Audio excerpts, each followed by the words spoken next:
नमस्कार, पारिजात किचनमध्ये तुम्हा सगळ्यांचं खूप मनापासून स्वागत. मुलं जे काही खातील ते जेवढं टेस्टी असेल तेवढंच ते हेल्दी असावं असं प्रत्येक आईला वाटत असतं. तर आज मी तुमच्यासोबत लहान मुलांपासून तर मोठ्यांपर्यंत सगळ्यांनाच आवडेल अशी टेस्टी आणि तितकीच हेल्दी अशी मुगाच्या डाळीच्या टोस्टची रेसिपी शेअर करते. हेल्दी असे हे मूग डाळीचे टोस्ट खूप टेस्टी असतात आणि झटपट बनवून तयार होतात. रेसिपी खूप इंटरेस्टिंग आहे, त्यामुळे शेवटपर्यंत नक्की पहा. तर मूग डाळीचे हेल्दी टोस्ट बनवण्यासाठी 1 वाटी मूग डाळ स्वच्छ धुवून घेऊन रात्रभर मी पाण्यात भिजत ठेवली होती. त्यानंतर ही मूग डाळ निथळून घेऊन आपण मिक्सरच्या भांड्यामध्ये घालून घ्यायची, कारण ही डाळ आता आपल्याला मिक्सरमधून वाटून घ्यायची. डाळ वाटत असतानाच त्यामध्ये आल्याचा एक छोटासा तुकडा आणि 2 मिरीचे दाणे घालायचे. तुम्हाला जर का हिरवी मिरची वाटताना घालायची असेल तर तीही तुम्ही यामध्ये घालू शकता. डाळ वाटताना सुरुवातीला अशीच कोरडी वाटून घ्यायची, म्हणजेच एक फेरा कोरडा फिरून घ्यायचा आणि त्यानंतर त्यामध्ये थोडंसं पाणी घालून आपण ही डाळ वाटून घ्यायची. डाळ वाटताना आवश्यकतेनुसार पाण्याचा वापर करावा, म्हणजे स्मूथ अशी आपली डाळ वाटली जाईल. आता ही वाटून घेतलेली डाळ आपण 1 मिनिटभर चांगली फेटून घ्यायची आणि त्यानंतर आवश्यकतेनुसार पाणी घालून याची, जशी आपण वडापावसाठी बॅटर बनवतो वडे करण्यासाठी त्या पद्धतीचं बॅटर आपण इथे बनवून घ्यायचं. थोडं पाणी घालून, सुरुवातीलाच जास्त पाणी घालायचं नाही, म्हणजे पाण्याचा अंदाज चुकतो. पाणी घालत असताना ते मिक्सरच्या भांड्यामध्ये घालूनच घालावं, म्हणजे मिक्सरच्या भांड्याला लागलेलं जे पीठ असेल ते सुद्धा यामध्ये सगळं निघून येईल.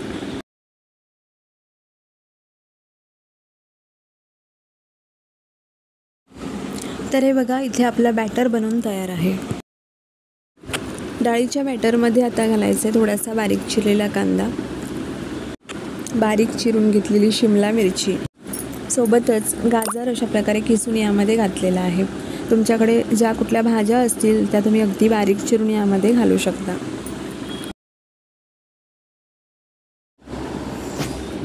आता या भाज्या बॅटरमध्ये मिक्स करून घेऊ. आता या बॅटरमध्ये घालते पाव चमचा हळद, थोडंसं जिरं, अख्खं जिरं यामध्ये घातलेलं आहे. तुम्ही जिरे पूडसुद्धा घालू शकता. यामध्ये चवीप्रमाणे मीठ घालायचं आणि हे सगळं बॅटरमध्ये मिक्स करून घ्यायचं. आता आपल्याला घ्यायचं आहे ब्रेडचा स्लाईस.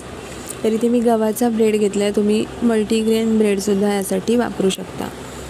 तर आता हा ब्रेड आपल्याला 4 भागांमध्ये कापून घ्यायचं आहे, जसं की इथे दाखवते. तर अशा प्रकारे ब्रेडचे स्टिक्स आपण करून घ्यायचे. आता हे ब्रेडचे स्टिक्स जे आपण बनवून घेतलेत ते आपण तयार केलेल्या बॅटरमध्ये घोळून घ्यायचे.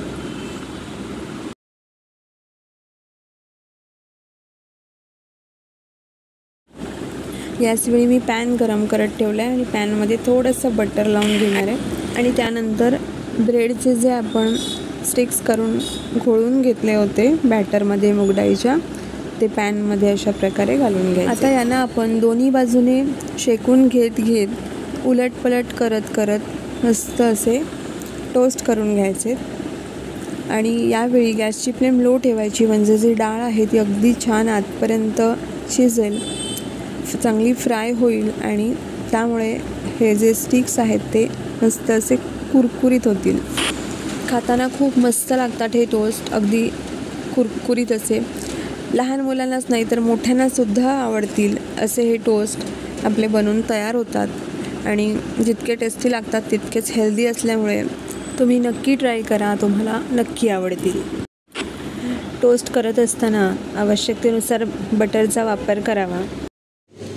गॅसची फ्लेम मात्र लोच ठेवावी, जे मस्त कुरकुरीत आपले मुगाचे टोस्ट तयार होतात. दोन्ही बाजूने उलटपलट करत शेकून घेतल्यानंतर आता हे टोस्ट मस्त कुरकुरीत झाले आहेत आणि इथे आपण गॅस बंद करायचा.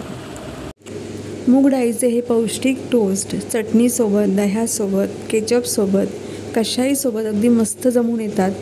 अगदी नुसते जरी खाल्ले तरी खूप भन्नाट लागतात. त्यामुळे जरूर ट्राय करा ही रेसिपी. आणि रेसिपी कशी आवडली असल्यास नक्की लाईक करा, शेअर करा. पारिजात किचनला सबस्क्राईब केलं नसेल तर सबस्क्राईब करा. चला तर मग पुन्हा भेटू अशीच एक नवीन रेसिपी घेऊन. तोपर्यंत बाय.